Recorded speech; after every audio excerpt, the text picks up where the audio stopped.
Genesis Ethereum mine.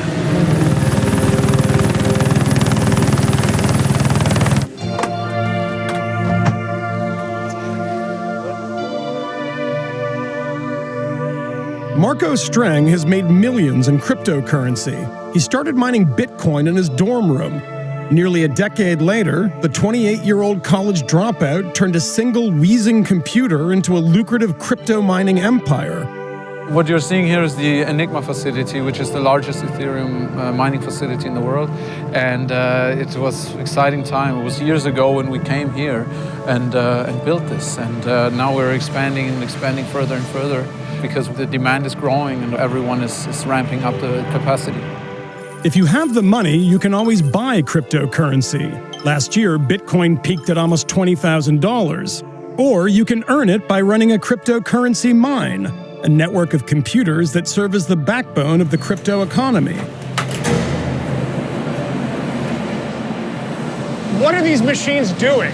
So those computers are miners. They are mining cryptocurrencies and they're validating the transactions on the blockchain. And they get a reward for that.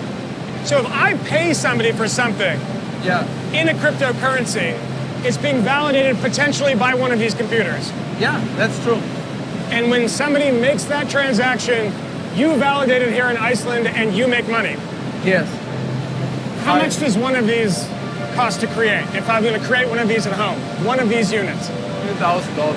And how many are in here, in this one warehouse here? Tens of thousands. Yeah. Tens of thousands.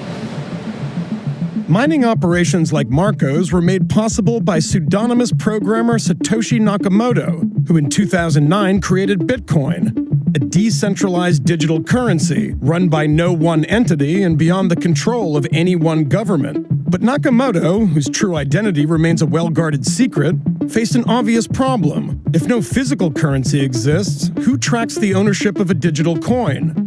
To solve this, he created the blockchain, software that records and stores information, like who owns a Bitcoin, on a decentralized ledger shared across millions of computers. It can't be changed, and it's nearly impossible to hack. The big thing about mining in general is that it's not one single central entity that validates all the transactions. The miners all over the world are validating them. So this server farm on this kind of moonscape of Iceland, this might replace a central bank. It's not only replacing, actually, it's making a central entity obsolete. It's a scam, it's a bubble, it's going to burst, everyone's going to lose all their money. For some cryptocurrencies, it's most likely true, but I see real value in, for example, Bitcoin or Ethereum. The underlying technology is phenomenal. I've had people tell me this, that this is the most revolutionary technology that we've seen since the wide-scale adoption of the internet. Very comparable to the beginning of the internet. At the beginning, it was just a protocol, very abstract.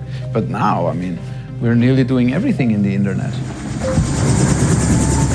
Blockchain, which some are comparing to the early days of the internet. It sounds confusing, but listen up. It introduces so many opportunities, so many unique business models. People say blockchain could end companies as we know them. For regulators, it is certainly a concern. You have things like the SEC, you have FinCEN, you have the IRS. But while the business world scrambles to exploit it and governments rush to regulate it, countries like Russia see a very different opportunity. My sense of cryptocurrency is largely driven to evade U.S. sanctions and to undermine sovereign currencies. Both of them are a challenge to the national interests of the United States. We need to search for unconventional solutions. These are the people who will build our new future and live there. One of those unconventional solutions is the Ethereum blockchain, created by a man named Vitalik Buterin.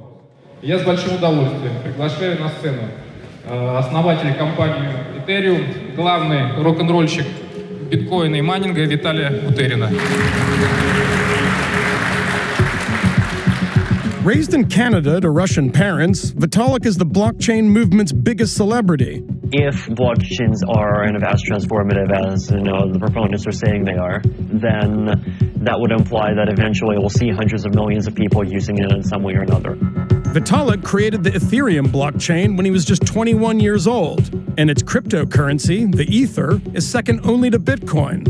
Its market cap increased by over 10,000% in 2017. Vitalik is on a global campaign to raise awareness of his creation and its potential applications for business, finance, and government.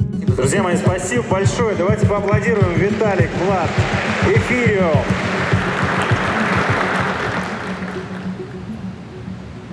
Where are we going now? We are going to Kazan, which I understand is the capital of the Republic of Tatarstan in Russia. You know, like, I've met government people from Canada, US, UK, Russia, China, Taiwan, Singapore, Thailand. Usually the central banks want to have a chat, and like, why not? But you're 23 years old and you're saying sentences like, usually the central banks want to talk with me. It's very rare, I would probably say. I'm older than you and nobody wants to talk to me. Hi.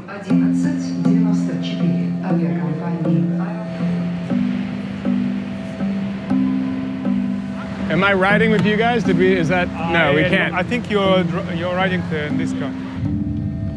So we're behind a very nice Mercedes that we're not allowed to be in because it's a VIP car for Vitalik, who's treated like something of a rock star here. The Kremlin rolled out the red carpet for Vitalik, hoping their prodigal son would return home. Это особый колорит и атмосфера Казани. Это сразу чувствуется. Казань. Вот там вдали мы можем видеть только часть самого крупного медиаэкрана Европы. Right now we are going to the Unified Presentation Center of the Republic of Tatarstan. Oh, shit. This is the place where we make wow effect. So the government of Kazan is pulling out all the stops for Vitalik. We are on what appears to be hour 3 of a never-ending tour of the city. And what this has to do with blockchain is anyone's guess. The Russian government's hope is that Vitalik's technology can be as transformative for their own finances as it has been for his. So I heard about Bitcoin for the first time in maybe February 2011. Eventually, I found a guy who was willing to pay me 5 Bitcoins per article for writing articles for his Bitcoin blog. And what was Bitcoin worth at the time? Each Bitcoin was $0.8. $0.8, so you're getting 5 per article, and now that would be $5,000 an article. Right. More or less, okay. Yeah. You know, being a high school guy with not much money, I thought $1.5 an hour was a fairly reasonable wage, so That was a good deal to you. $1.5 an hour. Yeah, fight for 1.5. Yeah. Explain to me why this technology is so transformational that people think it'll change the world. Because they represent kind of epochal changes in the options that we have for interacting with each other. With Bitcoin, it's you don't need banks to send money anymore. It's just something that happens directly peer-to-peer. And Ethereum extends that to making digitally enforceable agreements. That changes whole industries, doesn't it? And it hasn't yet, but we'll see.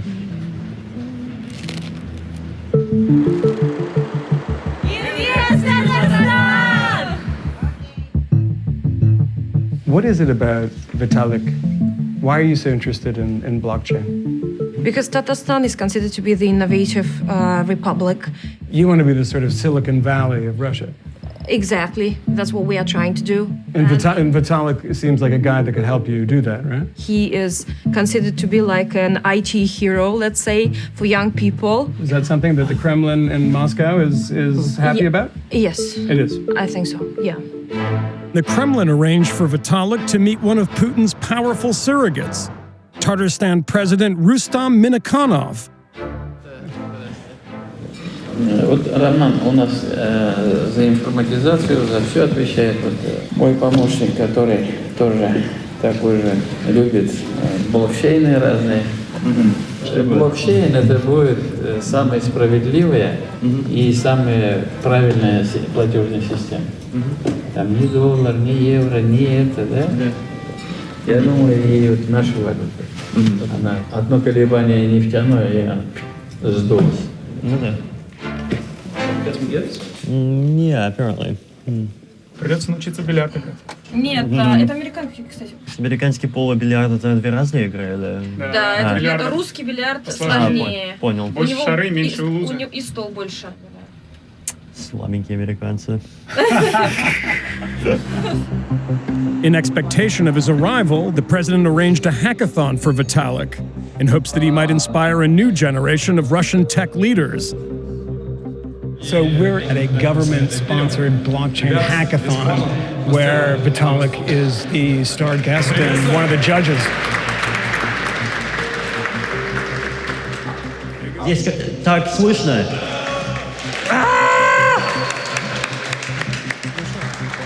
This is a high-technology park that is intended to support IT industry and startups.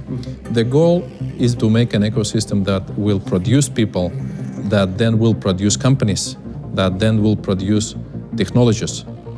United States has approximately 2.5 million IT people working in the IT industry, very active, and Russia is just 400,000. And a lot of your very smart Russians come to work in America, too.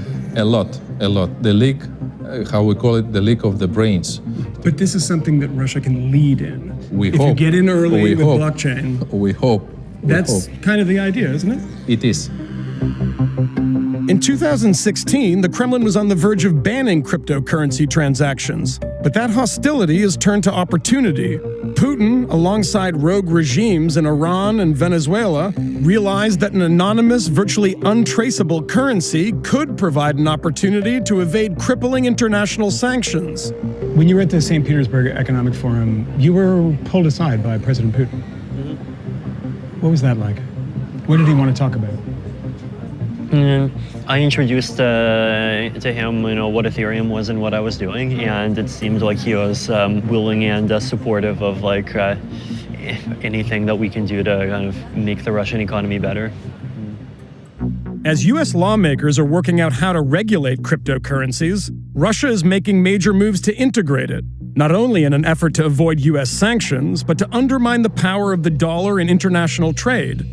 Sergei Gorkov was trained by the FSB as a Putin confidant and currently serves as head of Russia's largest state investment bank, which was hit with sanctions by the Obama administration in 2014. He recently signed a deal with Vitalik in support of a new blockchain research institute.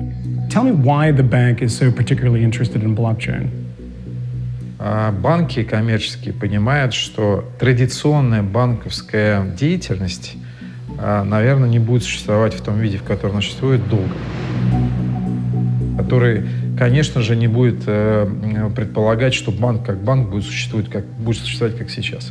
What would you tell a country who hasn't embraced blockchain technology?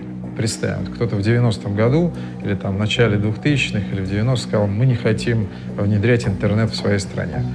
Где бы эта страна находилась сейчас? Да, вот тот, кто не будет заниматься блокчейном, я думаю, через 20-30 лет уже будет в каменном веке.